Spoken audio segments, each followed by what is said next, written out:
everything is consciousness and AI is a form of intelligence, AI obviously lacks sentience. It lacks empathy. It lacks the ability to compassionately relate. We're dealing with a reality in which AI is thought to be a total replacement for the human mind, for the human personality. Like people think that it could just fulfill the same role as even a healer, but that lacks the actual connection to the energy field. If somebody's egoically looking at the whole situation, it's a perfect fix. Of course, it's going to be smarter than a human. It has access to all the information that's ever existed. It's going to totally win in competitions of intellect and abilities that are just physically produced. But whenever you're dealing with the heart and matters of the soul and intuition and wisdom, there's no idea. And so it's only able to pull from the bank of what was. So it's literally like an egoic entity. ChatGPT can be seen as a living ego. We program the ego to be super smart, but would you trust the ego on deeper levels in matters of the heart? I'm going to start with a question that for me was probably like the most leading question into spirituality, consciousness, energy. And that is the question, what is God? What is God? What is God? That's a way to start things off. I always look at God as source consciousness. Yeah. So not an entity, not one being, but the amalgamation of all the perspectives of what God could possibly be. The conglomerate of all energy in the universe, and really the sum total of all perspectives. So source consciousness, it's the creator, but it's also the creation. So that's where we can get into the area of we are all fractals of God, because we're all just constituents of the one universal field and the one mind. It's not only the mind. What's important to grasp about it is it's also found in the feeling state. And so when I talk to people about finding God, usually those that are unable to identify with source or to see that they're a fractal of source, they lack that sensation of being as one with God or with consciousness. Sure. And usually most people probably do. Right. Because we're not feelers, most people. And most people aren't inclined to associate with themselves as a fractal of everything else. It takes a degree of surrender of the physical identity and just seeing that God is literally found in the connection to all other things. So if you're trying to find God, you need to find connection within yourself, which means unifying the mind and the heart and coming into a place of oneness, which is really unity consciousness.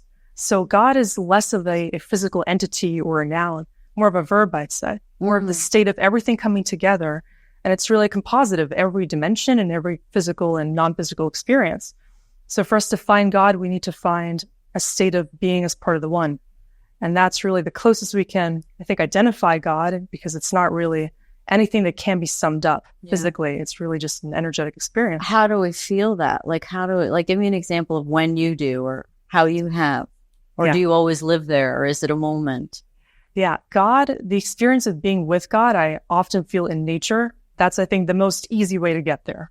Is just feeling this total surrender into a state of being as one with everything around you, especially when it comes to connecting with something that's non-animate. So like a tree or a flower or an animal, looking into the eyes of something else and feeling like you're as one with that field. So really, for me, it's the experience of merging with another field. And in physical reality, everything's comprised of different energetic fields. Yeah. So that could be connecting with a pet or a loved one or a friend, or literally looking at the sun and feeling like you become the wave-like nature of reality. So you're dissolving from a physical ego into the identity-less experience. And that's where you find God, because you find the essence. And that's the essence of source. I want to kind of transition into a topic that I have been really curious about. And this is, well, first off, we'll say, so we've identified what is God in the way that you understand it and see it, feel it. So what are we then as human beings? Right. What are we? All right. So let's take it from kind of the top-down perspective, because I think that's the best way to understand how everything organizes in the physical plane. Last time, I remember when we had this, I talked about the universal accordion. So all the different dimensional layers. Remember that? So the concept being that we need to have this complex hierarchy of consciousness in different dimensional planes to understand different kinds of experiences in each dimensional plane. So here, this is like the realm of duality. Everything feels separate. It feels like we're all these different constructs. Yeah. But in reality, it's to learn love. It's to learn unification and connection and a sense of that divine oneness, to bring us back to that higher dimensional essence that we all are. So as a soul, coming from the one mind, from God, we have to travel into these lower dimensional planes to experience different aspects of ourselves. Maybe on the 5D plane, we're all experiencing more of an oversoul essence. So an indivisible nature. We're feeling like an energetic vessel. We have wisdom. We have a unique soul frequency. So we're not that indivisible unit from God. We're a unit of consciousness. But then in the physical plane, all of a sudden we have a name and we have an age and a fixed identity. So here we're identifying with different aspects of ourselves, which we identify as our physical human ego. But in reality, we're just lower level representations of God. AG1 is a foundational nutritional supplement that delivers daily nutrition through gut health support and is backed by multiple research studies, so you can trust what you're putting in your body.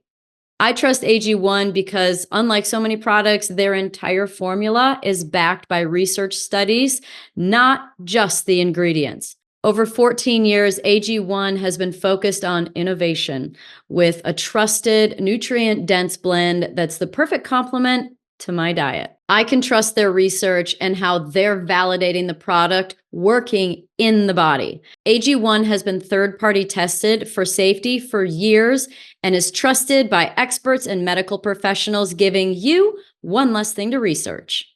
They're posting results online from their studies, and it's interesting to see how many of the study participants had the same feelings of energy, focus, supported digestion, all from using AG1. For example, at 30 days, 80% of the people in the research study noticed less gas and bloating.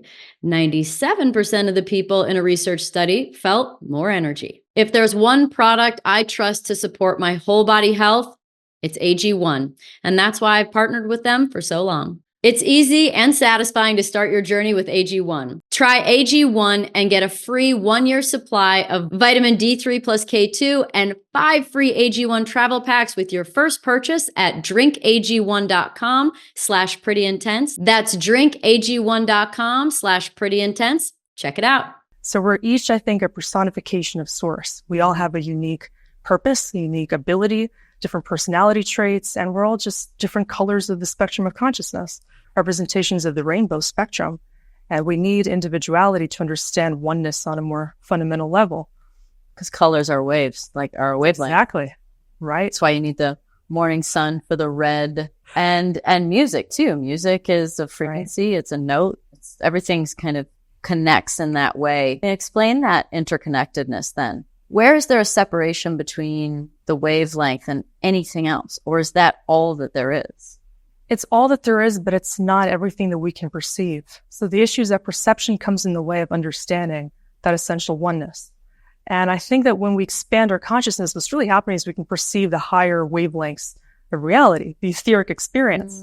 And that's what tends to happen when people connect with the higher self, which is an experience I love to talk about because I think it's really the point of being here.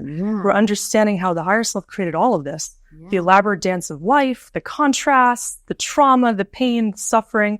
Although we don't need to be stuck in the experience of separation, if we come into the understanding that everything is etheric in nature.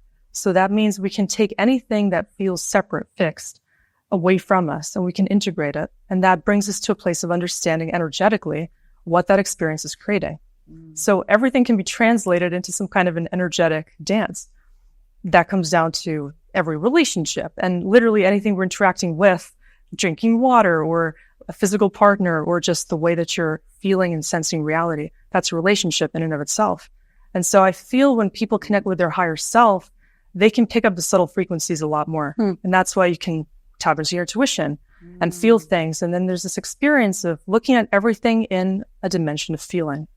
And I feel that's really the missing element in the human experience because so many people, they negate their feelings. They don't think it's important. But then what reality are they actually experiencing? Is it just the mental projection? Because if the brain is conjuring up its idea of what reality is, it's missing so many things. You're not seeing like half of maybe that rainbow spectrum because your mind is only attuned to certain frequencies created by certain programs. And that's a very limited experience. So well, that's what we're here for. That leads into the curious question that I have. Just kind of like laid that framework of whether or not like the two questions are, can we ever really see the other person? Or do we only see through our lens? Can I ever see you in an objective way? And then also on the other side of that, do I ever see myself? Or do I only see the sort of like almost like the wave bounce of like a pattern or like something happening? Am I only seeing it as it comes off of you as the mirror? Do I ever actually see myself? Stress is a common factor that affects everyone in today's fast-paced world, leading to various issues. What if the answer to a better stress response is in a key nutrient? I'm talking about magnesium. Actually, I'm specifically talking about Magnesium Breakthrough by Bioptimizers. This one-of-a-kind product is designed to reverse low levels of magnesium, which could be leading to a multitude of other health problems. What sets Magnesium Breakthrough apart is its ability to support healthy levels of stress hormones like cortisol, a better balanced stress response in your nervous and hormone systems, and healthy production of GABA, the relaxing neurotransmitter, leading to a more peaceful and better flow state. That's why I recommend Magnesium Breakthrough by Bioptimizers. It's the only organic full-spectrum magnesium supplement that includes 7 unique forms of magnesium for stress resilience and better sleep, all in one bottle. Simply go to bioptimizers.com/prettyintense. In addition to the discount you get by using promo code PRETTYINTENSE, there are always amazing gifts with purchase. Go now to bioptimizers.com/prettyintense and get your Magnesium Breakthrough and find out this month's gift with purchase. Because I think that tends to be the difficult thing in life, is that we can't really see ourselves. We need other people to be able to understand what's going on. And that's usually, in my experience, been through patterns is the most common way to really see myself. And how people interact with me, what they say, how they perceive me, and the things that they share. So I guess the first question, can you ever see another person? Can I ever see another person truly, objectively? Is there, and what is objective? Is there an objective reality that even exists? That's the paradox. Is your hair really red? You know, to some people, to the colorblind, it isn't. Right. Right. There you go. So we just broke that right there. Exactly. Everything is subjective, but it's maybe only objective from the highest possible angle, perspective. Like through God's eyes, everything would objectively be some total of the different perspectives. But as you get into these lower level representations, everything is a reflection. So to answer your question, I think it comes down to the nature of what are you perceiving through? Is it through your ego? Is it through your brain? Or is it through your heart and soul? Because the answer is going to be super different, right? So if you're looking at yourself through your ego, you're not going to see yourself. And you're going to be looking for things to attach to even understand who you are. It's a problem with every narcissist, right? They lack a true self. They're living this false reality in which they need to attach to people, to different situations, objectives, achievements, everything superficial and material, because they don't know how to perceive themselves. And it's because they lack that love in their childhood. So they lack a sense of a true essence. And actually, they're terrified of coming down to that point of being nothingness or being everythingness, because they think they need to attach to things and gain validation to even see themselves. So people that can tap into their essential energy or that true essence, which is their soul's nature, they don't need things. They don't need validation. They don't need different perspectives because they know who they are at their core. It's that feeling you get. And a lot of people maybe need a darkness retreat or a Vipassana retreat to sit with themselves. Maybe it takes a week, maybe it takes a month, as you're just in that bare space of nothingness, that you start to experience yourself as God. When there are no eyes, there's no observers, there's no falsity, there's no even light of consciousness. You just become that primordial essence. And that's a real experience. So if we can become that primordial spirit within our own field, we don't need any more perspectives to know who we are.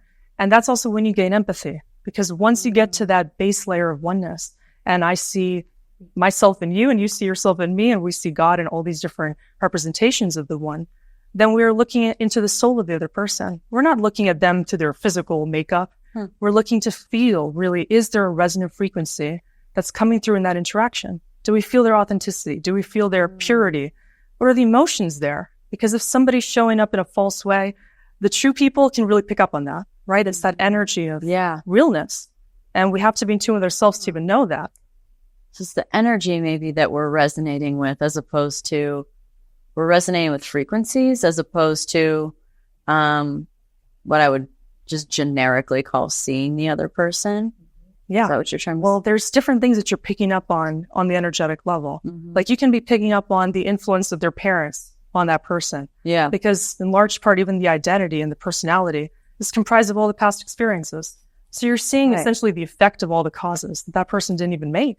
if they're really egoically enmeshed in reality. So, but for us to understand how frequencies affect us individually, we have to know how we feel at the essential level before we introduce different things. So for example, like what are you eating? Is that actually good for you? You have to know how it feels to be in a pure space of loving kindness to yourself, to even pinpoint, what do I need? Who are the right people for me? What interactions actually uplift me, make me feel like I'm my true self, as opposed to mixing with elements that are foreign and that bounce out of your field, essentially, if you're really choosing to be authentic. Most people aren't taught that, though. We need false factors to feel a sense of wholeness, but that's really fragmentation. So that's really the ego's reality.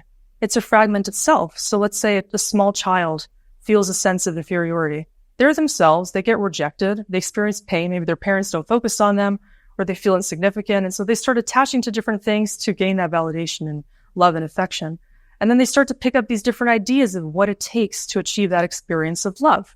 It's not true love, because to get that feeling of validation, they have to split from themselves, do strange things, they react out of character, pick up new preferences, and do things that represents a new reality. So you're adding all these different layers onto the self. And at a certain point, you don't even know who you are. You're just the amalgamation of all these different variables, and it's completely false in nature. So if you have all those layers, how the heck are you supposed to know what you actually need, who you actually are, what relationships really serve you, because you can't identify with your own soul. So you just live this jumbled up experience in which you're fragmented. And in order to achieve a sense of happiness, you think you need more fragmentation in order to gain a sense of feeling as one within yourself, but it's really as one with all the fragments. And that's really the danger, and why so many people can't contact their higher self. Because to get there, you have to strip down to the core. And that's an experience where you can't conform. You need to be okay with rejection, with feeling a sense of oneness within yourself without anything else that's creating interference or distraction. And I think that's really the issue with the world these days, that there's so much noise and there's so many different extremes that people feel more oneness when they're blending in with conformity, with the noise and the chaos of reality. And that's kind of the hard way into achieving connection, because you're blurring out the self in order to get this sense of false peace. And we need the other way around scenario to reconnect with who we really are. So is that oneness with other that someone thinks they feel even real, or is the real oneness only when you're one with yourself and you know who you are, and then it can be the mirrored experience on the outside with everyone else? Like, do you need to have that first? Yeah, absolutely. I think you're breaking down what the alchemical union really indicates. Yeah. The alchemical union is where two souls meet. So you have to be at a base level of the oneness experience and know what it's like to empathize, know how to understand the other, know how to really experience the tantric energetic exchange and be completely at peace with all parts of you, because only then can you hold space for the other person's experience. And if not, then it's just two egos. Back to what you said about you can't see yourself, the other person can't see you, and then you're just dealing with two mirrored realities, which is really a trauma bond. So many people, they entangle with somebody in a relationship to try to create a sense of wholeness. That concept of you complete me, or I need you to experience love within myself, or even feeling like you can love yourself because the other person's loving you. But that's really a train wreck. That's just waiting to happen. Because if you're feeling that bond to receive love for yourself, then you're not actually meeting yourself or the other person. You're just experiencing the need for them to validate yourself in all those weak areas where you can't love yourself. And then future interactions are always going to be derailed if you can't really connect on the deepest level. Meanwhile, the alchemical union is you're already experiencing oneness within yourself. Masculine and feminine polarities are integrated. The mind and heart are in coherence. You're experiencing this feeling of, I'm totally at peace, and I'm ready to share all of this love that I'm feeling with another person to get to the next level and see how I can expand myself even more through them. And then they mirror you at a soul level, and it's even more enriching than you can experience yourself. But that's the level of already like, I'm good with it within myself. I'm ready to give even more to the relationship to get even more of a reflection of me in return. But very different than an egoic relationship, which is kind of the standard these days, unfortunately. Do you think that the relationships are meant to last, or do you think that, well, I guess one question could be, what is the point of relationships? Maybe we'll just start there. Point of relationships, well, first of all, everything is a relationship, like we're tapping into. So the relationships are meant to teach us who we really are as a separate unit of consciousness. So based on what we interact with, the first level of understanding is what are we actually attracting? Because whatever you're relating to is something that was a match to your energetic field. Why did you attract that particular person? Why are you having that particular experience? You already manifested that without even realizing that you did. If that's triggering to understand, the question is what is happening subconsciously in your mind that pulled in that experience? You think you deserve that. Exactly. Basically. Right. And if it's something you don't want to be experiencing, what's the lesson you haven't yet learned, which is why you needed to attract that person, place, or thing in order to experience yourself differently because of that situation. And so if it's something traumatic or if you feel you don't attract the right kinds of people or things for that matter, it's because you're not actually experiencing yourself at the highest possible level. You're not your higher self. You don't believe that you can be completely as one with all these different parts of you, your true purpose, your true personality, your true abilities. You don't embrace that, and then you attract lackluster relationships and things that show you you're really experiencing some degree of fragmentation or emptiness. And so that, I think we need to understand that relationships are always mirrors of our own consciousness. And if we see that as such, then we either embrace what the person in the relationship is showing us about us that we don't want to accept, and we integrate that, or we step out of the relationship because that means we've either outgrown it or we've chosen to be a false version of us, which attracted that relationship in the first place. And that's very often what I see when people come to me and they say, can I even experience a relationship with this person that I met before my spiritual awakening? And it's a very tricky situation to deal with. Because is it possible? I mean, it's possible if that person's ready to experience the new you, if they're evolving with you. Yeah. Very often somebody ends up falling off the bandwagon because if you are evolving faster than the partner is able to accept, then you'd have to keep yourself down, essentially stop your own evolutionary journey to accommodate them at a lesser level of awareness.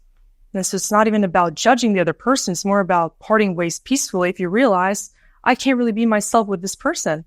Because that's, I think, the purpose of a relationship. It's not just a shared experience of pleasure, where people are just enjoying their bodies or the physical experiences. That's very kind of egoic, just to satisfy yourselves through each other.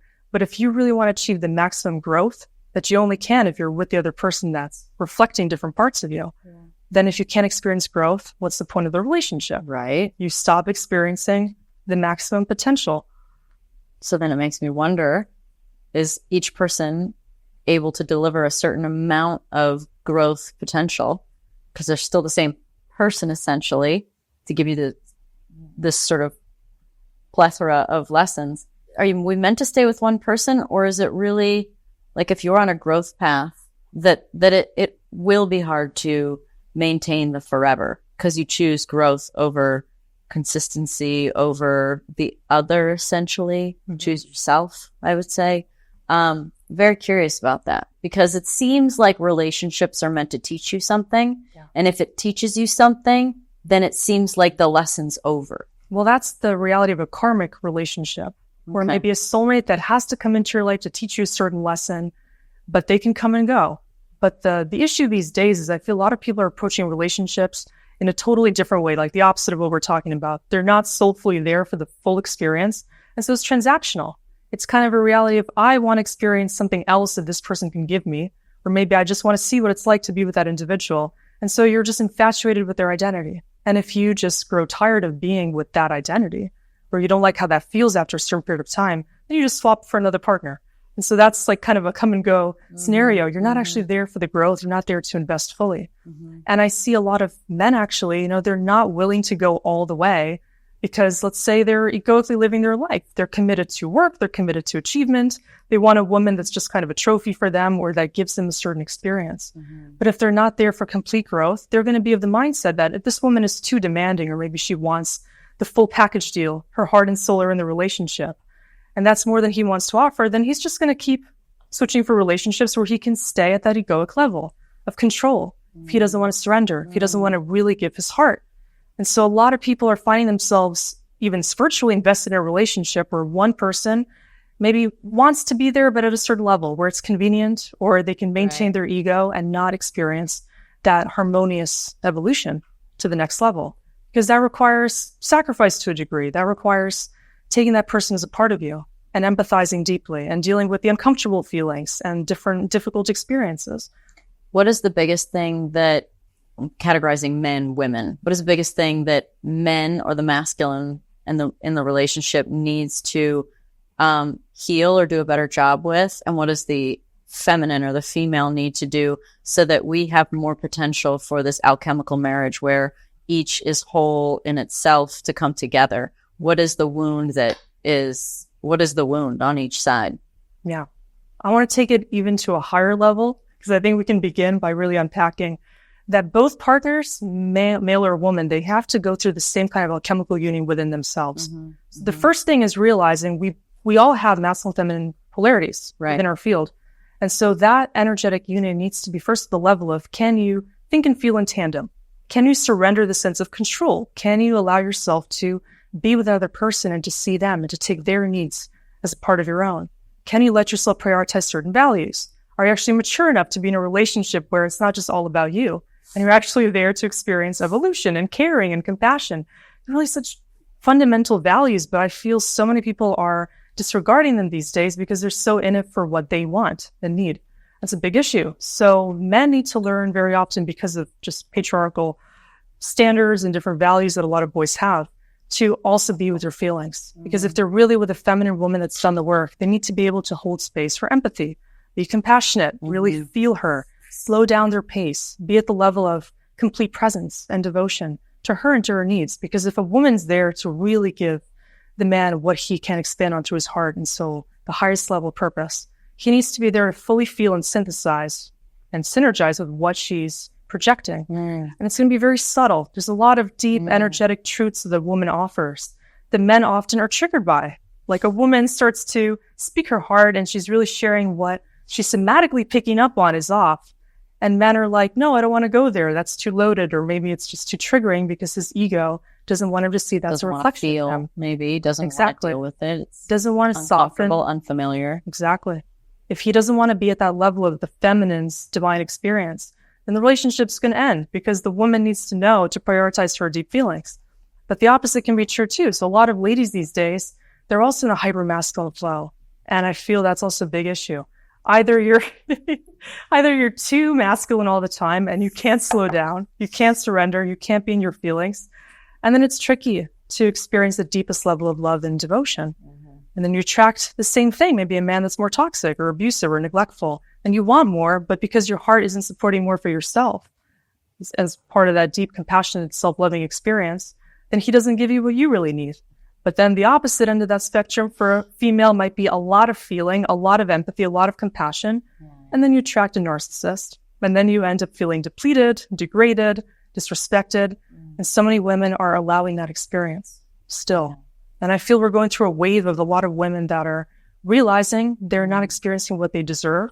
As soon as they up level, the feminine rises, and then they can't allow the mistreatment to occur. And they choose to just step out of any unhealthy dynamics to prioritize themselves. That's where a woman steps into her fullest power, realizing that her purpose and her connection to love, to her heart, to source, to energy needs to be kept intact at all times. And the imbalanced man is always going to try to degrade that, to gaslight the woman, to say... Just to siphon power from exactly, that person, right? Right, like, to keep her in a trauma bond. Right. And that's a huge issue, because so many women are taking that as a truth because they want the relationship and what the man provides over connection to themselves.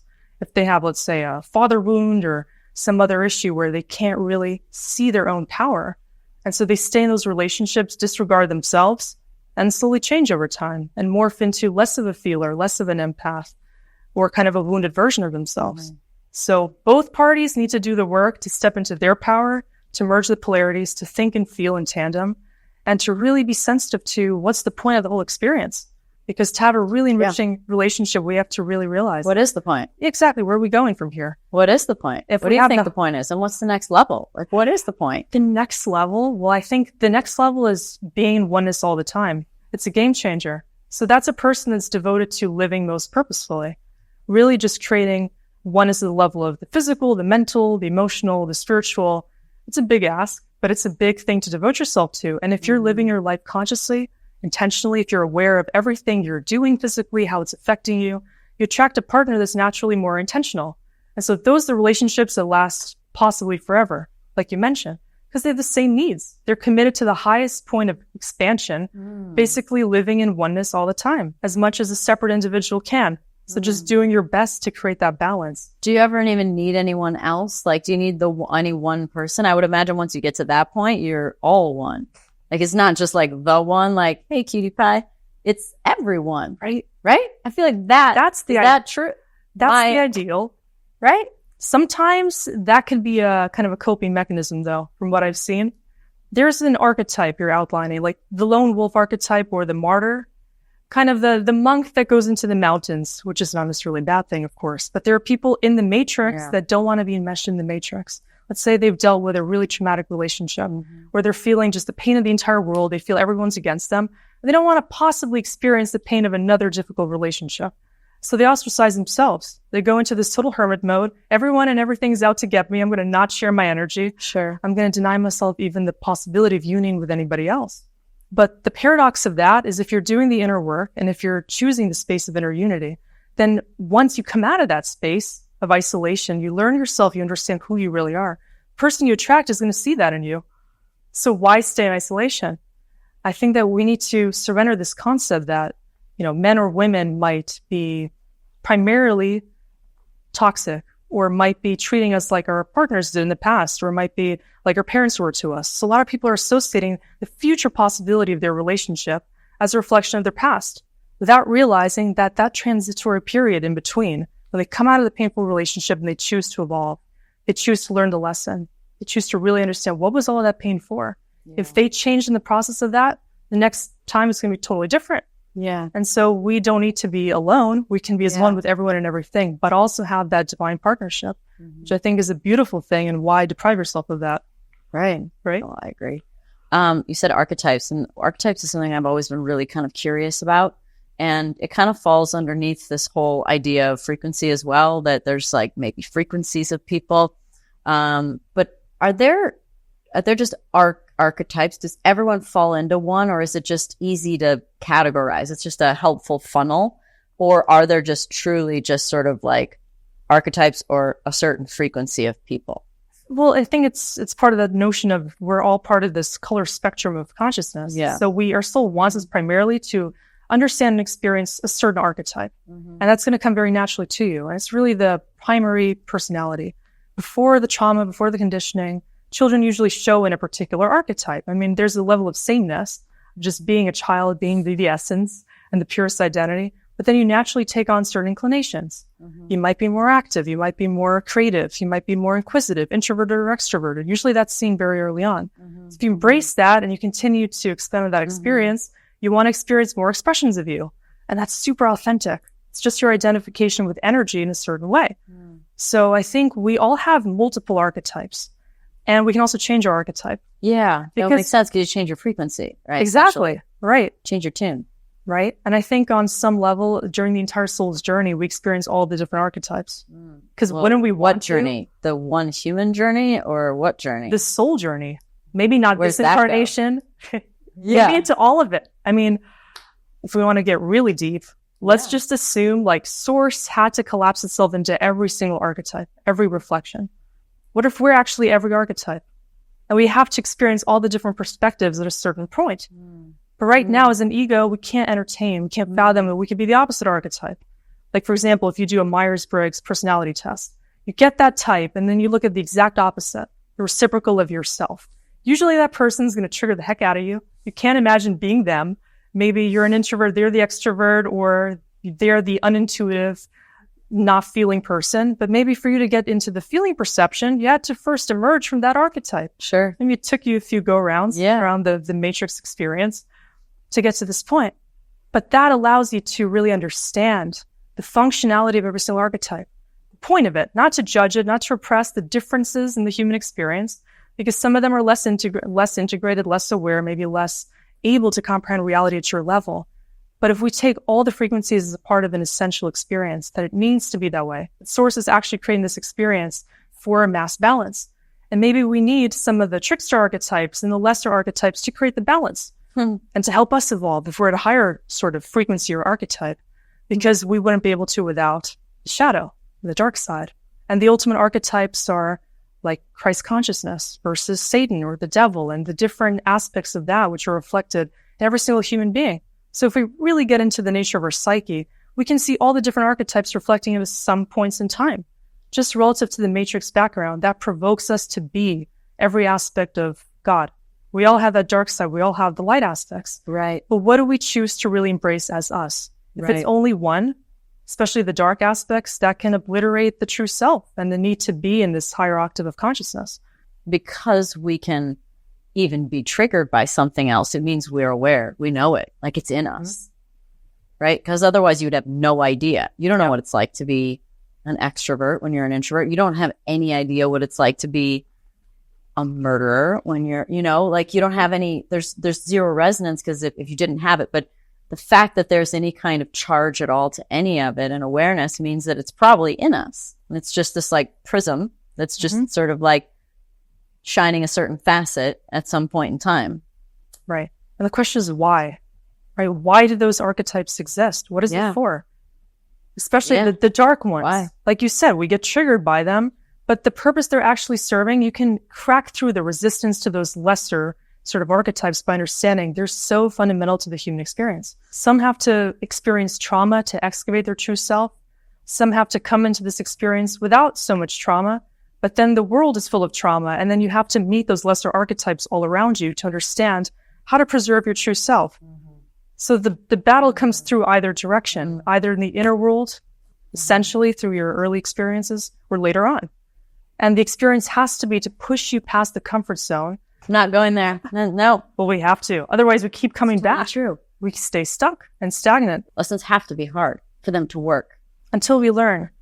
Do they have to always be hard? That's another question. Some people want it to be hard. I think that's part of the choice. Really? I think it's part of the choice. I think we have the free will to actually choose that. And that's before we come in or along the way, like, so I think it's nuanced. I think that we have, and there's two different variables here. There's fate and there's destiny. A lot of people use them synonymously. I feel there's a real strong difference there. So fate is just kind of the collapsing of all the karmic lessons, which your soul wants you to experience. There's going to be difficult, painful things there. They're just things you have to experience as part of the matrix reality. So we're all fated to be here. And we all chose to be here and to experience the darkness and the war and the duality. And that's either a good or a bad thing, depending on how you choose to perceive it. But destiny is what you're actually creating by cultivating the wisdom and the awareness about what the fate is for. So let's say the destined outcome is flexible. It's multivariate. You get to decide what the destiny is based on how you choose to connect with your fate. So let's say there's trauma. You chose the trauma. That's a fixed variable. Some would say you have no free will over that. And yeah, as a human avatar, there's no free will about that. You were incarnated, you have a certain family, maybe they traumatized you. Terrible experience. But then what do you do with that? So you're maturing out of that experience. And then maybe you get to the point of realizing the higher self had to create this to help you understand what your destiny really is. And there's different ways to approach it, right? You can stay traumatized, you can stay victimized, you can stay in a lower level representation of yourself, which is a fixed archetype.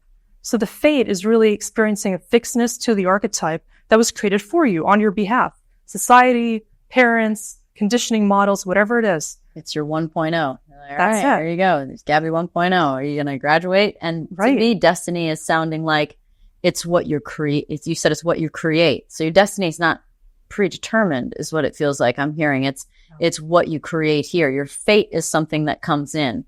That's your baseline archetype or your baseline lesson. Right. Destiny is what you do with it. Yeah, that's right. And I feel that it's great. But the thing is, the soul is destined to experience evolution. So it's inevitable for you to become the higher self. Because think about it, if that came first, if you're the collapsed version of the identity as this individual unit of consciousness, you're going to become the higher self. That's the wiser future version of you. You're going to eventually set and integrate those lessons. The question is, how long is it going to take? How much pain is it going to require? How much suffering you're going to put up with the resistance until you finally release that baggage and that resistance and surrender to the destined outcome.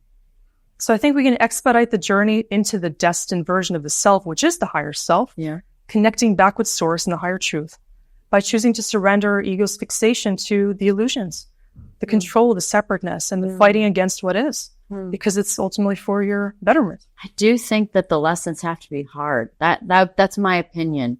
It feels like the old things that didn't that triggered or that were difficult in the past are not lessons anymore, but they were hard earned when they were. Now they're not hard choices. They feel effortless in some way, or you're just at least very observer aware. You're like, oh, and I remember when I used to act like this. I remember when I used to react like this. but it feels like the next level always takes something very hard. Like almost like it invokes a level of alchemy, some shift in the frequency that, or the Mandela of you, or whatever it is, has to sort of be reborn in some new way. And that's always hard. And you really think that doesn't need to be like that? There's definitely a baseline of difficult experiences. So I'm not saying you're not onto something. It's definitely often through pain, and there are certain painful things which we all have to experience. But there's a different level of the contrast that you can experience depending on how you perceive it. Okay. So I think there's choice when it comes to how do you choose to internalize, like you said, the pain or the difficulty. And sometimes we accrue more difficulty and more pain because we're expecting it to keep being painful. See what I mean? Like it's first painful, but then if you're already in this kind of feedback loop of experiencing your pain or your trauma, you keep re-traumatizing yourself through subsequent encounters with your own painful parts. And I find a lot of people are really stubbornly attached to their own pain, which is very sad, because at a soul level, why put yourself through that experience? But they're still learning through more and more of that pain and suffering.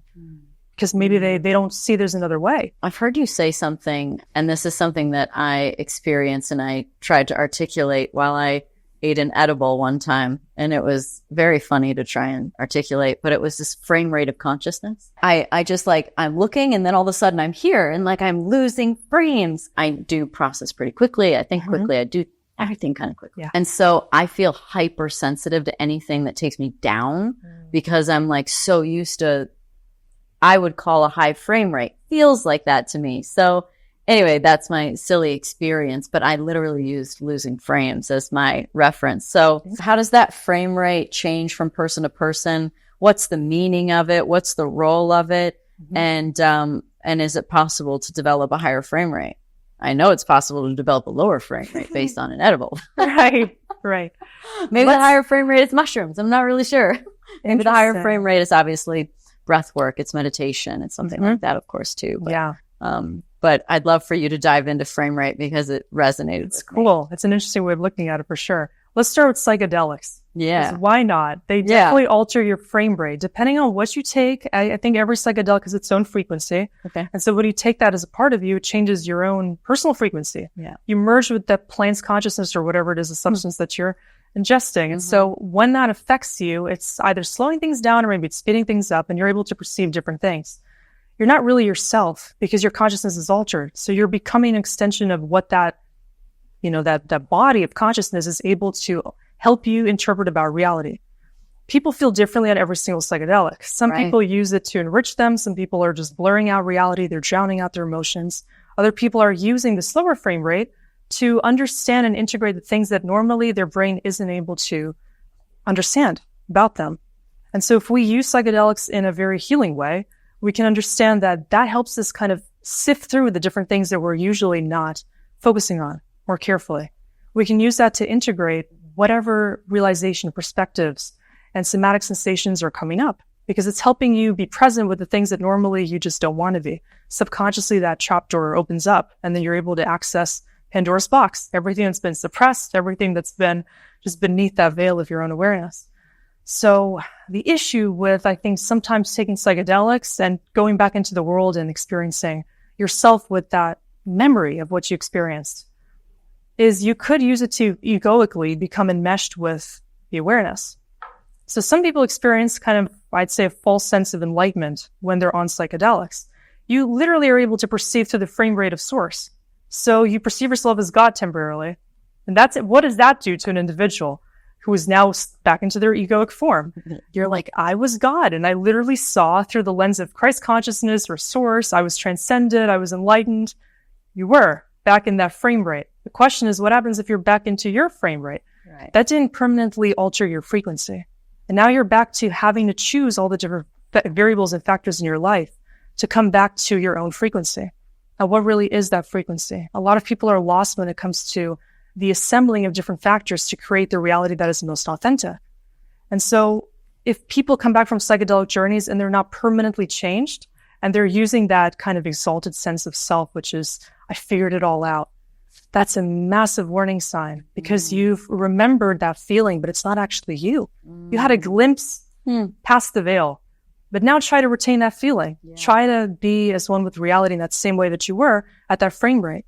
And so that frame rate can be found and reaccessed through understanding what it takes to actually get there. A lot of times the psychedelics, they bring you to your own soul's frequency, which is where it becomes a super loving experience. If you've ever felt like that heart expanding. Or not too, right? It doesn't have to be. Exactly. It depends on what is being shown to you. Right. Some people that are stuck in the ego, they're battling the oppressiveness of their ego. They're seeing all kinds of dark things. The subconscious archetypes emerge. All of their pain ends up being animated. And it's a hellish experience. But if you get past that, what can happen is this dissolving into the etheric place. It's still a good lesson, though. It's a beautiful lesson. So maybe more, it's even better, actually. Right. I mean, whatever the person needs. Perhaps. At the frame rate. Exactly. You chose the frame rate, but also a lot of people are doing it kind of recreationally now. Yeah. It's a huge issue. Dangerous, man. Yeah. And it permanently changes your frequency if you keep doing it. And now you're attached to the way that makes you feel. And is that really you? A lot of people are in this disassociative state of they're in between frames. And so where are they really? Are they just looking for the next thing that helps them entrain their brainwave frequency to experience pleasure or comfort? Keep them convinced they're God. Exactly. That's all a very big problem. So we can train our frequency based on, like you said, mindfulness or breath work or meditation. But really, I perceive it as an active state of meditation that we can always experience, which is the goal. Just always being in that place where you know yourself, you know what it's like to be connected. And whenever you're disconnected, you don't pull for a psychedelic or a mind-altering substance. Sure. You find a way to get back into that state of inner resolution. And that's more challenging, less convenient, less fun, but ultimately much more rewarding and blissful. Right. In this day and age of AI and transhumanism, what the potential is of consciousness and our evolution versus that. AI generally scares me, and I think it's a dangerous place to go and getting away from the human, because I do believe that consciousness is pure potentiality. Like there's almost no limit to that. What makes AI is what's been learned. Like it's not new. And through the field, you can access everything, which isn't a learned thing. It's an access to a frequency of all of essential. As a human race, as this planet goes, like, is that the evolution? Like, do you is there actually an opportunity to upgrade as a human? Can you merge like AI with consciousness to be able to actually be a superhuman with consciousness? I don't think so, but I still run it through, and I think to myself, this does seem like, I guess, a natural progression. If you were to think about a species evolving, then some of this stuff might actually be like, oh yeah, well, you know everything, you can do math instantly, you can access any record instantly, you can, any information that's ever been collected, you have access to. That seems like an evolution, but the whole thing is a little scary. I think it's very dystopian, the direction we're heading in. And I think what you outlined is what I'd sum up to be like the technocratic Luciferian revolution on planet Earth. Because I think what's happening is really a takeover of human consciousness in the organic sense. There's two ways to look at it. Like, yeah, everything is consciousness and AI is a form of intelligence, but is it organic or is it inorganic? And that's where we're really pressed to understand what makes us human and what AI can't fulfill as a role for us. So AI obviously lacks sentience. It lacks empathy. It lacks the ability to compassionately relate. And I find myself thinking about this sometimes when I'm offered to be part of a platform where they take all of my writings, my channelings, my videos, and they upload it into the server and they conjure up a Gabi 2.0. I was actually offered to be part of the service where people could do sessions with me, the AI you? With the AI me, and receive intuitive guidance and everything that I normally would be suggesting. And for some reason, the creators of that think that that's the same as being intuitively plugged into another person's heart and helping them evolve. We're dealing with a reality in which AI is thought to be a total replacement for the human mind, for the human personality. Like people think that it could just fulfill the same role as even a healer or a therapist or somebody that's plugging into another human and able to generate the solution for them. But that lacks the actual connection to the energy field. And if somebody's egoically looking at the whole situation, it's a perfect fix. Of course, it's going to be smarter than a human. It has access to all the information that's ever existed. And so it's going to totally win in competitions of intellect and abilities that are just physically produced. But whenever you're dealing with the heart and matters of the soul and intuition and wisdom, there's no idea. And so it's only able to pull from the bank of what was. So it's literally like an egoic entity. The way I see it is AI, like ChatGPT, can be seen as a living ego. And so we program the ego to be super smart and to answer all our questions. But would you trust the ego on deeper levels in matters of the heart? So there's a ton missing. Okay. And because people aren't necessarily seeing the importance of the heart in today's world, that has the potential to win in certain situations. And actually, a lot of the other issues surrounding even philosophical debates, like the whole free will debate, which is a interesting topic, very arguable. We danced around it a little. Yeah, we danced around it. I love talking about it, even though it triggers a lot of people. No, I think it's fun to talk. It's fun to philosophize, to hypothesize, to just riff on what it could be. And right, because ChatGPT can, but we can, so why not, right? Yeah. So from the ego's perspective, from ChatGPT's perspective, there's no free will because everything's part of a programmed simulation. It's like you're living out a video game reality where everything has its own rules and it's orchestrated based on causes and effects, super deterministic. There's no room for choice. There's no ability to create new energetic pathways. And so the issue is that when people are experiencing themselves as only a reflection of their own minds, they believe that. They believe there's no way to align with something outside of that mental projection. But that's only being stuck in the reality of the physical self in the mental field. But to me, that's like about one fraction, a small amount of the actual soul's potential. So the soul wants to expand organically. It wants to synthesize and understand more deeply at the level of feeling. More beyond. Perception. Exactly. Not the past, but what they don't know yet. Right. The only catch that I can try and like challenge on is that if we are a frequency or if we are a wave pattern, if we're a frequency, we're essentially creating patterns. If you're looking at the database of information, essentially there's got to be patterns in there, right? Like that just seems like our relationship patterns, our work patterns. It's all patterns. Like everything is patterns. What makes that not possible for something that's collecting everything in the past to just recognize patterns and be able to actually do a good job of predicting the future? Yeah. But what other patterns are possible? Maybe that's beyond the threshold of what's able to perceive as real. So it thinks that this is the necessary pathway, given all the past patterns. Right. It's a simulation. But then it just keeps you there. Right. And that's where fate ends up being collapsed into the destiny. So we're stuck in, let's say, a karmic cycle. We're living out all of those predetermined circumstances. So yeah, from a certain level, just the higher self has the free will. We as a lower self don't have the free will until we learn to connect with the higher self. Because that's where we realize there's other energetic pathways awaiting us. That's where we can learn to quantum jump, which is a shift in frequencies. So if someone wants to quantum jump, which is just about changing the state of frequency at which you operate as a vessel of consciousness, that means you're experiencing a physical, a mental, an emotional, and a spiritual shift. And it starts from the top down. So it starts with the realization, I have choice in this. I can choose to respond at a higher dimensional level of recognition of what is in store for me. So I can choose to go from victim to a creator of the entire experience. And from that, create different mental patterns, new thoughts, new beliefs. And so you're training your own consciousness to operate at a whole different level. And that changes your vibrational rate and bandwidth to experience everything else. Do you think that we actually notice the quantum jump? Or I know we talked about this the last time because I'm so fascinated by it, but do you think we notice the quantum jump? Is it something that we actually go, whoa? Or is it just such small shifts in our reality and it's more about just how we like feel each day? Oh my God, I've just been feeling good lately.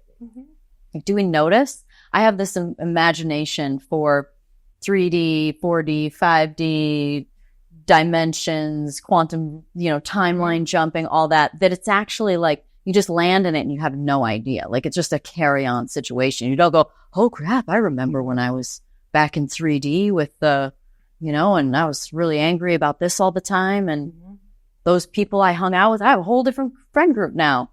Like, I just don't think you'll ever notice. Right.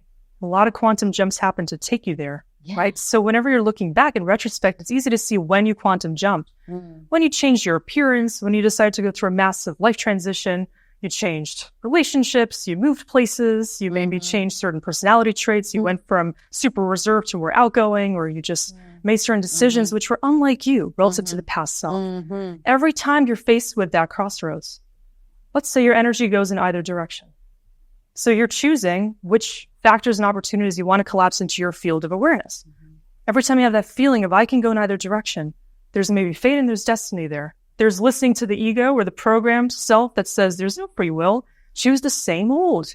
It's less risky. It's the comfort zone. It's more convenient to stay there. And it's predictable. There's less risks involved. Yeah. Is that really the best though? Sometimes there's fear when it comes to acknowledging there's a totally different pathway. Sure. And usually, God, I love the visualization, like cool, a fork right? in the road. Fate over here, destiny over here. Old pattern, new created pattern. And that's the quantum jump. You just jumped into a new version of yourself, experiencing a new timeline. And so if you keep following that pathway, you're dealing with tons of little micro decisions to maintain that resolute fixed self or the new version of yourself. Yeah. So very often there's a lot of quantum jumps that happen. We don't even realize it if we're actively evolving, if we're intentional, if we're living consciously. But then there's also massive quantum jumps that can happen. So if you've been living in the same pattern for like 20 years, the same relationship or the same thought process, and you're dealing with attachment to something that's been a part of your reality, if you really challenge the fundamental attachment to that thing, you can just go from feeling like I am attached to that and that is me to feeling like that never was me. And that's not an act of denial. That's an act of I'm choosing to take on a totally different representation of myself. I'm not an energetic continuation of my past. I'm choosing to override the effects of that trauma by espousing the higher level opportunity. And then you're free. And you quantum jump into a new frequency and you're now a different version of yourself. You're free at that level. You're free from the old level. That's right. New level, new devil. You feel more free, but then you have to make more decisions to stay at that level. You're going to be challenged by certain shadows of the past, but then you have to keep navigating it. I feel like we're discussing like a game, you know, like the game of life. Like, whoa, let's go over here. 366. Right? Exactly. Like an endless game, but fate. Like how much of our experience do we choose when we come in, do you say? I feel we choose all of the essentials that we end up experiencing. All of it is chosen at some level, either consciously or subconsciously. So the backdrops of the fundamental things that usually we'd say we had no free will over creating, our parents, our place of birth, the whole backdrop, what time and place we were born into, during war, during famine, during Matrix revolution times of AI or anything else. So we have this commonality with all the other people we were born to share this experience with. We all chose to incarnate during this time and this experience in the collective evolution. And that imbues us with a sense of purpose. Not only are we an individual continuing the karmic journey of the soul, maybe that has to learn how to love or how to empathize or how to forgive. There's certain fundamental lessons which often the soul has to keep reincarnating to experience. But then there's a deeper lesson which can only be experienced during the backdrop that we're all now sharing. So during the time of AI, like how do we choose to react to that with social media being a thing? How do we conjure up an identity that fits into this landscape but maintains its sovereignty and its authenticity? And I feel we're all challenged by similar things if we all chose to incarnate during this time with the same pressing conditions and concerns for humanity. We're choosing to elevate the whole collective consciousness if we're choosing to step into the purpose and the purposeful state of being here during a time that we chose. If we take on this perspective that we didn't choose any of this, then it just doesn't matter. Yeah. You just become absorbed in all of that and you just become like a figure playing out the same matrix reality. Sure. And that's just conformity. And that's a thing that I'd also touch on. I think conformity is probably one of the main lessons that we all need to learn because most of us are just conforming and we never even realize it. Have you heard of the conformity experiments? No. The Ash experiment, Milgram, Stanford Prison experiment.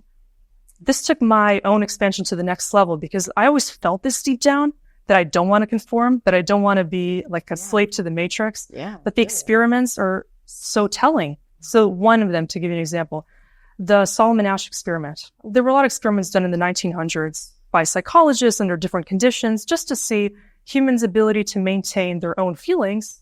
But then as soon as there's a pressure, do they conform or not? So imagine you're shown a line of like certain length. And then they're showing you 3 more lines of different lengths. And they tell you which line, this line matches up with which of the other 3 lines. You're in a room with a bunch of people that are tested on the same question. The answer is simple. Kindergartner level, right? Would you believe that the majority of people choose the wrong answer when everybody else does? I bet they could convince them that one line was the same as one. I bet they obviously lied to them. Their mind created that reality. Right. And the ego immediately conforms because the ego is more concerned about not being proven wrong than choosing what is right. And so like follow that pathway a little bit forward. Now we're dealing with the backdrop of AI and all of the narcissism in the world and all of the gaslighting that happens on every level through media, through falsity, through brainwashing, conditioning. Yeah. Now all of a sudden we're dealing with different things that maybe our moral conscience is indicating to us isn't right, but we just need to conform.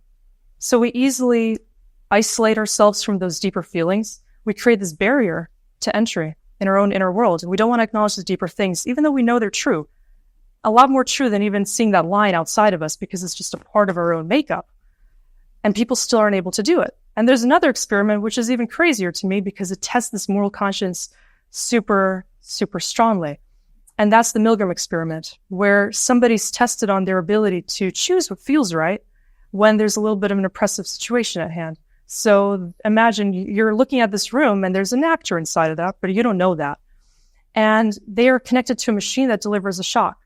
So first, they lead the subject into the room, and the administrator of the test says, you're going to have to elicit these little shocks at certain times when indicated.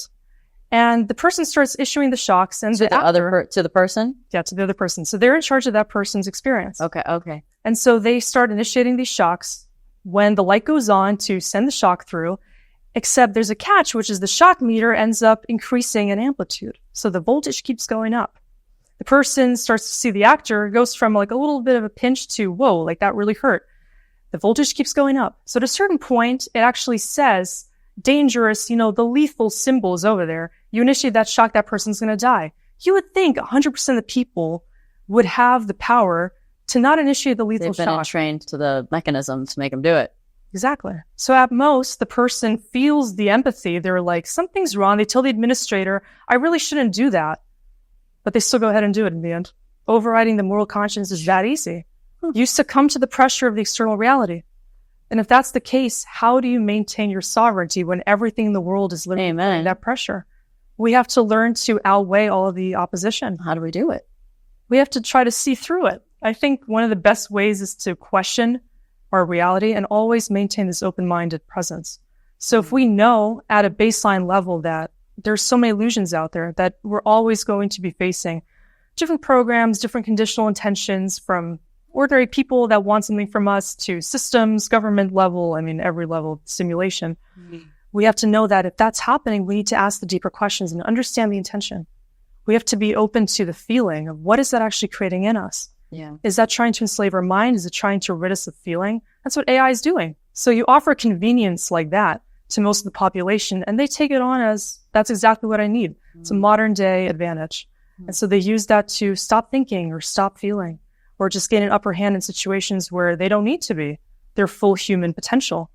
And so that provides people an outlet to kind of escape the need to learn the deeper lessons.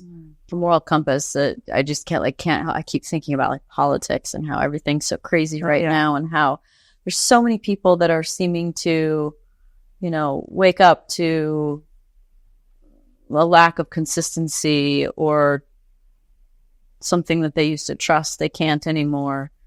I don't know. Well, how does that show up in your life, in your world, in your awareness, in your channeling, and what role is that playing, and what's really going on? Yeah, well, I think that we need to see the nature of illusion as kind of the baseline reality. That there's a split happening, which we talked about last time. It's really intensified since we talked about it. It seems like by the day it's getting crazier and crazier. But the split is really people that are either completely ingrained in the illusion, they don't question, they've given up their ability to, or they just never had in the first place. Yeah. If they're pure ego and they're just enmeshed in the simulation as it is, they take in everything that's stimulated and simulated for them.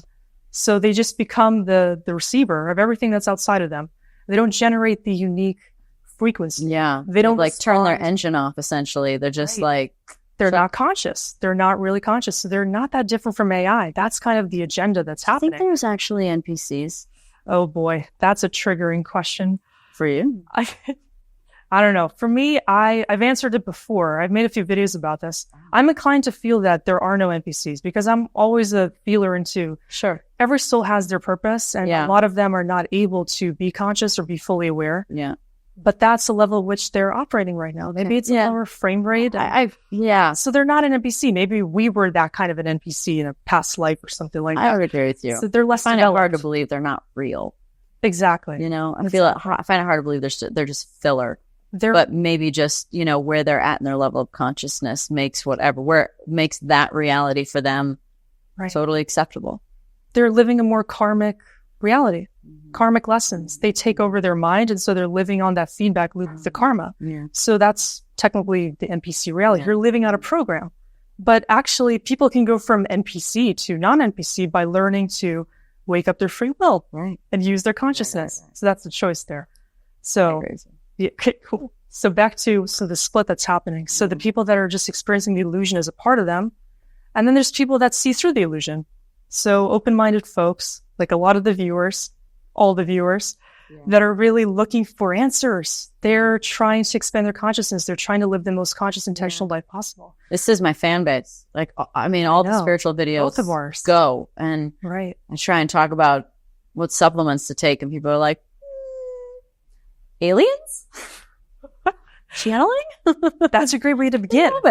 Because if we're actually choosing to expand our consciousness all the way, we have to question everything down to the human origin. Where did we come from? Even just to be in the mystery. I don't think that's what people understand, is that, at least for me, to some degree, it's just really fun to be in the mystery. Yeah. And then sometimes in that mystery, you discover new things, and you get beyond the edge of question into a new awareness. But mystery's fun too. Right. Right. But we're always understanding. We're demystifying ourselves in reality at the same time. That's how the consciousness expansion process works. But the split, I feel, what's interesting is there's a middle ground. It's not just either or. It's not like NPCs and non-NPCs. That's super dualistic and judgmental to look at it that way. A lot of souls are realizing they're in the illusion, but what do they do with it? Sure. That's almost even harder. It's super hard. To break the pattern and do something new, or be a new way and choose a new path and choose a new reality. Right. That is actually almost even harder. It doesn't take as long. Mm-hmm. It takes a long time to get to the awareness. Right. That's why when people get into that space, I'm like, oh my God, you're so far. Don't worry. Like, it took you, how old are you? 30 years to, but like the next part is the hardest. Yeah. But keep going. Yeah. Exactly. Because then what do? Let's say you have the awareness. And this is what I say, the reality of the conspiracy theorists. Like, let's just sum up that archetype. Those are the people that see the illusion. I own some of that archetype. I love that archetype. And it's great because you're a truther, you're a free thinker, you're choosing to keep expanding. The whole nature of the game is you have to expand and raise your frequency. So a lot of conspiracy theorists, they're not in this open-minded domain of choosing to see the best of all of this experience. And they're stuck in the low frequency state of resistance. And they're militant against everything that's happening. So they use their awareness to hate everything becomes a conspiracy. That's the problem with conspiracy theorists. And I can dabble in that zone, but like, not everything is not real, or not everything has been concocted in a devious way. I don't think that's true. Right. Some is. And it's good to question, but you're right. It can be sort of a default. Yeah. And then people want to break out of the matrix, which is a really tricky thing. I hear it all the time. It's like a question I get asked all the time. How do we break out of the matrix? Like, how would you even go about reframing that question from wanting to break out of the matrix, more to orienting yourself to understand the matrix, understand your role in it, to integrate the experience, and to no longer feel against the matrix reality, to realize you chose it for a particular reason. And when you get that reason, you don't want to break out anymore. It's ultimately for ascension, not to be stuck here. But that comes through detachment of all the human things, slowly but surely. When people start to change their frequency, they're less attached to everything that they've been conditioned to need. There's less fear in the experience. So you can even, for example, water fast or dry fast or do things that are atypical, and you're not going to be freaked out about it because your hormones are even going to respond to it with less stress. You won't be producing that same amount of cortisol because you're choosing to be in that elevated frequency. You can detach from a relationship and not feel like you need a person to validate you. You can choose to be experiencing less of these things that usually stimulate your senses, and you feel okay with the oneness and with the peace of things. But that's really a sliding spectrum, which we have to take into account, because there's another reality, which is part of this split in the spiritual community, which is very interesting. I don't think anybody's really talking about this. I see the spiritual community as being extremely divided, extremely fragmented. There's so many different kinds of things going on in the spiritual realm between people that think they're enlightened and they're kind of gurus and trying to use their superiority complex to rule other people, to people that are completely renouncing their physical identity and feeling like they're okay without the humanness. And where's this going to take us? Because think about it. Usually people that are depriving themselves of responsibilities, they don't want to be human. They don't need the abundance. They don't need the attachments. They don't want to have kids. They don't want to do human things. They don't want to share awareness. They keep it to themselves. They become lethargic. They lose their vital life force. And they actually miss the point. Yeah. So there's this interesting coping mechanism that's evolving, I think, now more than ever, of a lot of people that are dissatisfied with the matrix reality, and they're trying to vibrate out of it. But in reality, they're in this oppositional state of rebelliousness. They're choosing to disown their human identity. And it's turning into like really weird directions, I think, because they're choosing not to be in a state of love, choosing not to integrate, not to understand their deeper needs or their purpose, because that requires being one foot in the matrix and one foot out, sort of understanding what's happening and making the most of it, but also being able to maintain your soulfulness and bring spirituality into the physical world, because that's how balance is achieved. It's not just ego, it's not just soul. It's harmonizing the two and creating that combination of elements so that you're more etheric than physical all the time. What kind of occult practices do you feel existed that have been lost that were powerful? I know that I'm doing a little extra research, how interested you are in medicine and healing and all those things. And the thing that comes to mind is like ancient Egypt and old ancient civilizations, and just, perhaps the magical practices they had, or some of the, just those occult things that we are unaware of that created a different reality for them, that had, they allowed for different ways of healing or ways of connecting, ways of traveling, all kinds of different things. So what are those? Do you have an awareness for sort of magic that we're missing? I think all of the magic is at that higher frequency we're tapping into, where we're more etheric. That's the true human condition, the primordial condition, where it all came from, which is where I think we can more easily address the question of how did they in the past have all these advanced technologies. It's not that we need to learn how to create that using AI and artificial tools, but more that we need to ascend to that level of consciousness at which they are naturally accessible at the level of energy. So for example, gaining telepathy and extrasensory perception, being able to communicate with the higher self in such a way that it's not just a channel, you literally become the higher self, which is at such a higher level of experiencing reality that there's no difference, there's no separation. We could talk without words. We could experience each other's energy inside of us. And so it's that connection without the space, because the space is really the ether. And that's what Tesla and Walter Russell and so many others talk about. Instead of the nothingness or the void, within that vacuum is actually the portal to everything else. That's the boson Higgs. That's the God particle. That's the understanding of, if we use the space or that emptiness of reality to conduct potentiality, we start to lean into sound healing and vibrational tools and technologies, and we can heal with energy at a higher level because we're conducting potential from that perceived nothingness. When in reality, we're just expanding our field to support the higher dimensional perception and potential of the self. So whenever people are just raising their frequency through different things that apply an understanding of what they are at the higher self level, they're able to bridge that gap. Sometimes it doesn't require much more than just being able to feel that sense of oneness. Once you start to operate in that level of perception, you don't experience connection to the things that fragmented you in the first place. That's a cool quantum jump to make. Yeah, no doubt. Sometimes we don't even need the technology. A lot more peace in that world. Right. For yourself. Right. What other kind of healing modalities? I mean, given that this is sort of more of an initial curiosity in your journey, your long journey to 24 now, what other things do you think are super effective? What is in your practices? What do you do on a daily, weekly, monthly, yearly basis? Like, are there things that you incorporate? As far as occult things or rituals or meditations, people are surprised. They think that to have this kind of awareness, you need to be constantly supplementing it with things outside of you. But I think the real magic is seeing that consciousness is the technology.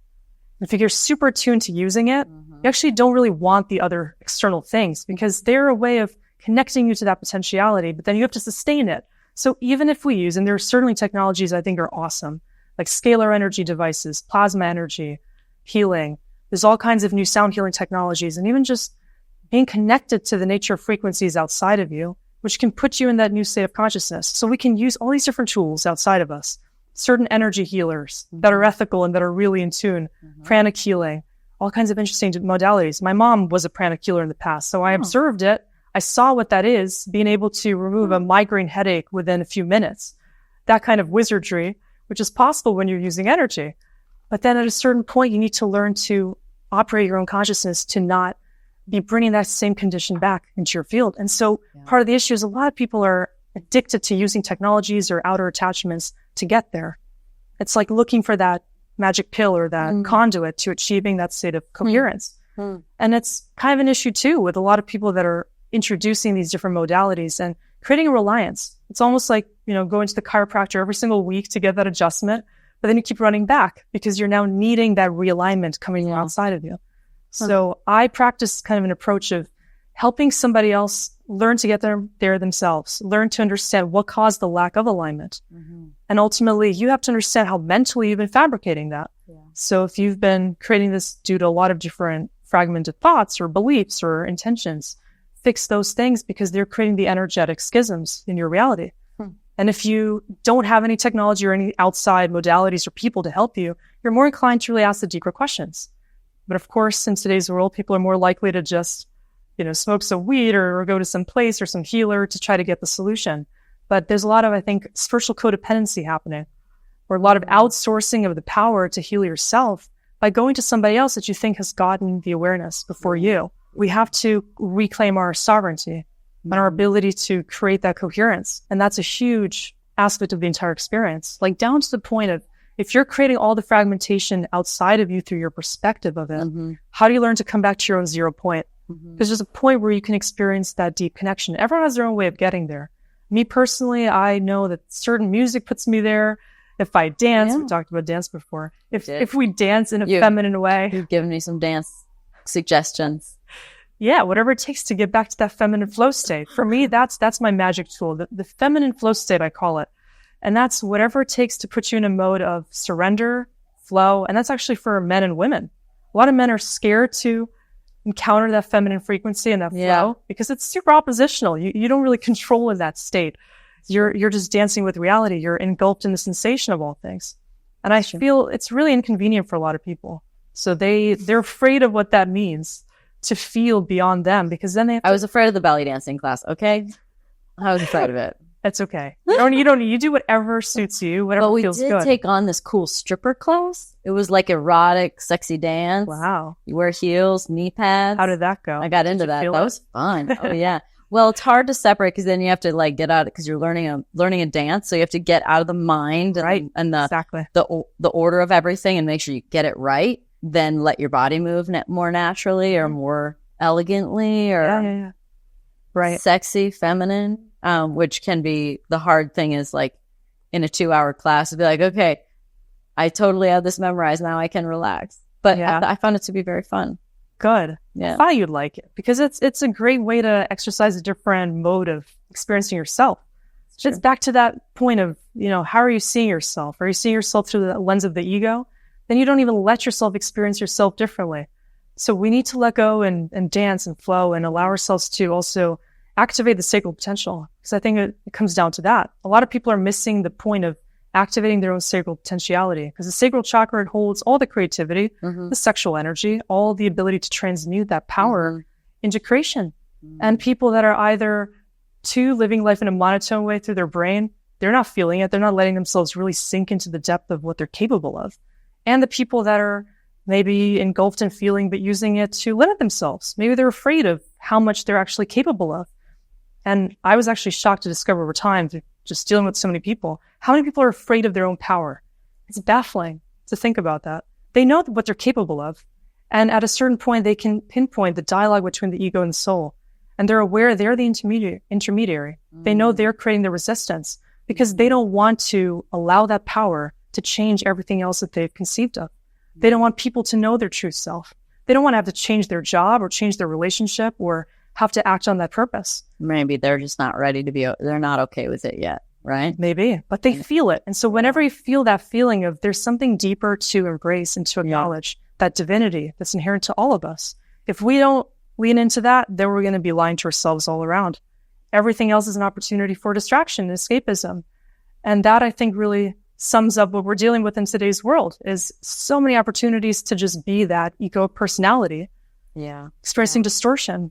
Yeah. But the amount of people actually committed to coherence and truth were few and far between. But it's really worthwhile to get there because you deal with consistency. And it's once you're on the path, I don't know how you get off. I mean, that's one of the things I've said about like the journey is that like once you really get on it, can be very challenging for long spans of time. But it's nothing that I'd ever consider quitting. Mm-hmm. Even if I question like, wait, is this supposed to be a good thing? Because I'm miserable most of the time right now. Mm-hmm. I'm curious what your big questions are. You know, being so young and having such an awareness and such a knowing about so many things. Are there big questions for you? Is there something that you wish to discover? Is there, a big universal questions that you have? Well, I'm literally asking myself questions every single day. I'm living your higher self? Yeah, my higher self. And it's really cool to say and to feel that that's how my expansion happens. Constantly through my relationship with the higher self. Like a lot of people wonder, where do I get this stuff from?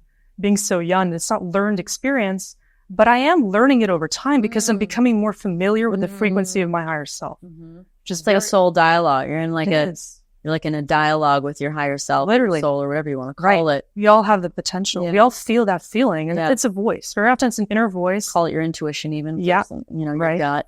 It's a feeling. It's a voice. It's a visual process sometimes of just seeing things and be more perceptive. If you lean into that, it keeps expanding over time. And as that expands, you just keep asking more questions. I like to think about just what's happening in the world and what's happening on the individual level. How do we connect the dots? Like, what do we do about what's happening? How do I make the most use of myself and my energy? Yeah. So there's a level of personal applicability. How do I become better? How do I keep evolving? How do I stay in more connection to my higher self? And then every individual has their own process. Why did I attract this thing? Why did I react that way to that or this? How do I align more with my intuition and my capabilities? How do I let go of something? How do I transmute a certain feeling? Why am I dealing with this negative emotion? So they're like throughout the day, constant questions. That's my way of processing personally. Whenever I'm stuck, I ask a question and it just gives you a feeling of you're analyzing that condition. You're making sense of it. You get some answer, creates neutralization and depolarization, and you're not stuck. I think a lot of people would address a lot of their questions and solve a lot of problems if they actually ask themselves. Usually they don't. That's what's interesting. Asking the simple questions like, what do I want? Will you choose to be human again in the next life? Oh boy. Will I choose to be human? Sometimes I wonder if I chose this time around because, I do feel I did. Like I definitely did. I think we all chose to be here. It's a gift. It's a curse at the same time. Maybe it's a challenge. Let's put it that way. So I feel like maybe it was a challenge to have to choose, but I also feel like whether it happens again is already up to how a destiny unfolds. What gift do you hope to be remembered for? For love and compassion. For being able to expand the heart despite all of the oppressive factors in the world. I think maintaining connection to the heart is most important because love is the one thing that's probably the most scarce resource on planet Earth right now. It needs to be prioritized. So, yeah. I love it. Thank you. Thank you. So many moments in there I loved.